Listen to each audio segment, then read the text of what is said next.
कृष्ण दुर्योधन से उसकी मौत के समय क्या कहा। दोस्तों, जब दुर्योधन मृत्यु के करीब था तब श्री कृष्ण ने दुर्योधन से क्या कहा था। क्या वह सिर्फ एक युद्ध का अंत था या फिर एक गहरी सच्चाई का पर्दा उठ रहा था। क्या श्री कृष्ण ने दुर्योधन को उसके कर्मों का फल दिखाया या कुछ ऐसा बताया जो आज तक छुपा था। महाभारत का युद्ध खत्म हो चुका था। युद्ध भूमि पर खून और धूल के सिवा कुछ नहीं बचा था, लेकिन एक दृश्य ऐसा था जो उस युद्ध से भी ज़्यादा रहस्यमयी और चौंकाने वाला था।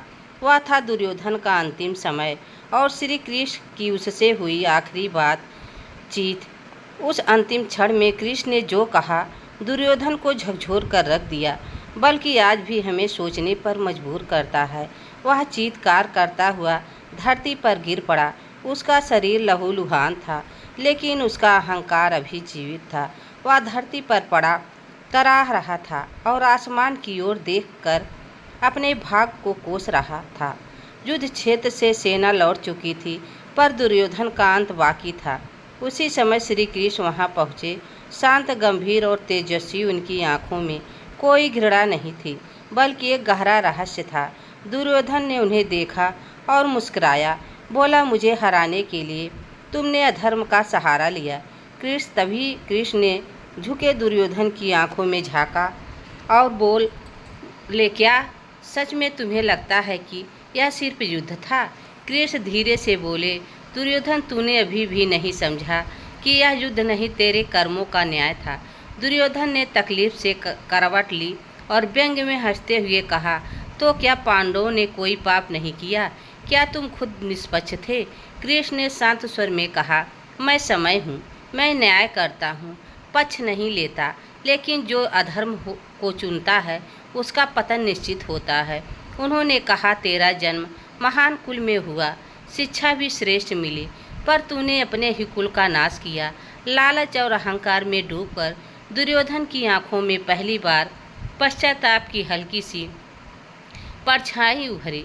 कृष्ण ने उसकी आंखों में देखा और बोले, अभी समय है, सत्य को स्वीकार करके देखो। उसकी आंखों में पीड़ा तो थी, पर गर्व भी टपक रहा था। उसने कहा, मैंने जो किया खुलकर किया, मैं कभी छुपकर नहीं। मेरी नफरत भी साफ थी और मेरा युद्ध भी पांडवों के छल किया। तुमने गदा युद्ध करवाई, फिर भी तुम धर्म के कहलाए। कृष्ण मुस्कुराए, बोले, तुम आज भी वही गलती कर रहा है। तू अपने कर्म को दूसरे से जोड़ रहा है, पर न्याय व्यक्ति के कर्मों से होता है, तुलना से नहीं। दुर्योधन चुप हो गया। पहली बार उसे एहसास हुआ कि उसकी हार सिर्फ युद्ध में नहीं, सच में हुई है। उसकी आंखें आसमान की ओर उठी और जैसे कोई अन्य उत्तर खोज रही है। कृष्ण दुर्योधन के पास बैठ गए और बोले, तो जीवन भर शक्ति का अर्थ समझ नहीं पाया। तूने शक्ति को वर्चस्व समझा, दबदबा समझा, पर शक्ति असली अर्थ है संयम और धैर्य। जिस दिन तूने द्रौपदी को अपमानित करने का आदेश दिया, उसी दिन तूने अपने विनाश का हस्ताक्षर कर दिए थे। एक राजा का धर्म अपने राज्य के स्त्रियों की रक्षा करना होता है, उनका चीरहरण नहीं। दुर्योधन अब चुप था, उसका चेहरा लाल हो चुका था। लेकिन तुम्हारा भी तो खेल था इस युद्ध में। कृष्ण ने उत्तर दिया, मैं सिर्फ दर्पण दिखाए चलना तेरी इच्छा थी, अब भोगना भी तुझे ही है। दुर्योधन की सांस भारी हो रही थी। उसकी आंखों में एक अजीब चमक थी, जैसे अंत समय में उसे अपने जीवन की असली तस्वीर दिखाने लगी थी। उसने कांपती आवाज़ में कहा, कृष्ण, क्या सच में यह सब मेरे कर्मों का फल था? कृष्ण ने सिर झुकाया और कहा, जो बीज तूने बचपन में बोए वही आज वृक्ष बनकर तेरे सामने खड़े हैं। शकुनी की बातों में आकर तूने अपने विवेक को मार दिया और हर रिश्ते को तोड़ डाला। भीष्म, गुरुद्रोण, विदुर किसी की बात नहीं माने। दुर्योधन की आंखों में अब पश्चाताप था। उसने पहली बार अपने जीवन को उस नज़र से देखा जो आज तक छुपा रहा। कृष्ण ने कहा, यह पछतावा तुझे मोक्ष दिला सकता है, यदि तू सच में स्वीकार कर सके। कृष्ण ने दुर्योधन की आंखों में गहराई से देखा और बोले, तेरा सबसे बड़ा शत्रु कभी पांडव नहीं थे, वह तेरा अहंकार था, जिसने तुझसे हर सही सलाह छीन ली। तुम्हें सभी देशों के राजाओं ने समझाया, यहाँ तक कि गांधारी ने भी तुझे चिताया, पर तूने किसी की नहीं सुनी और सबको गलत समझ बैठा, और वही तेरी हार की सबसे बड़ी वजह बनी। दुर्योधन हंसते हुए कहा, क्या तुम चाहते हो कि मैं अपनी हार स्वीकार कर लूं?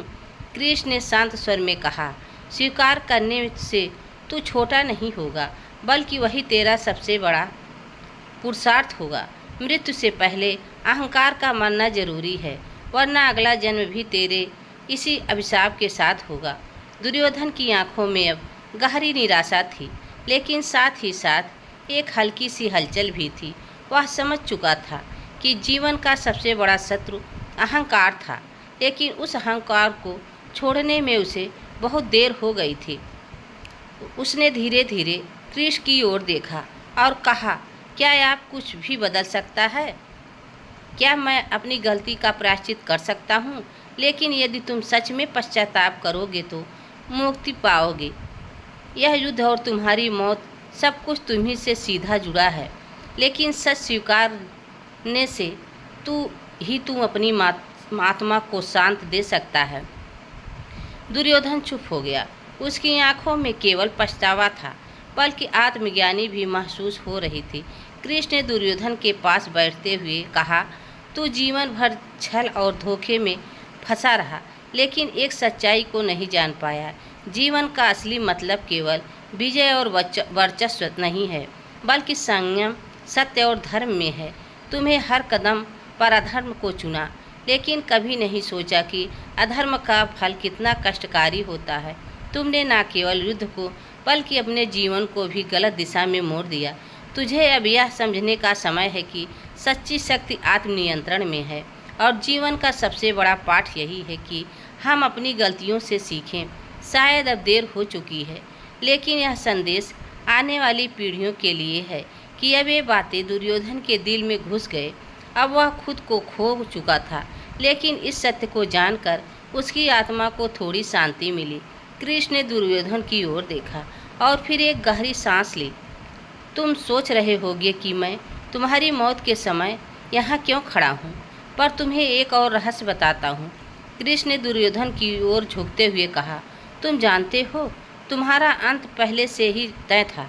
तुम्हारे कर्मों की सज़ा पहले से लिखी जा चुकी थी, और यह युद्ध सिर्फ एक माध्यम था तुम्हारी आत्मा को समझने का। दुर्योधन का चेहरा फीका पड़ गया। यह निर्धारित घटना थी। कृष्ण मुस्कुराए और कहा, क्योंकि जब मनुष्य अपने अहंकार और अधर्म में डूब जाता है तो उसकी आत्मा का अंत होना तय है।